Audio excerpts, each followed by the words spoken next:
pilot nga Komisioni Qendror i Zgjedhjeve, ku për herë të parë do të testohet inteligjenca artificiale për numërimin e votave. Por kjo do të bëhet paralelisht, pasi do të ketë një numërim të votave edhe manualisht, dhe pasi të përfundoj procesi numërimit manualisht, do të shpallet rezultati si ai që është nxjerr nga inteligjenca artificiale, ashtu si kurse edhe ai që është nxjerr nga mënyra tashmë tradicionale votave të numëruara manualisht. Kjo sipas KQZ-s bëhet për të testuar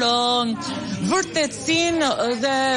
mënyrën për të bërë një krahasim se si është numëruar nga inteligjenca artificiale dhe si është bërë nga manualisht, siç është bërë tradicionalisht në këto vite në zgjedhjet që janë mbajtur në gjitha proceset zgjedhore të mbajtura në Shqipëri, dhe për të parë si mundësi që në zgjedhjet e ardhshme ndoshta do të mund të kemi një inteligjencë artificiale edhe në numërimin e votave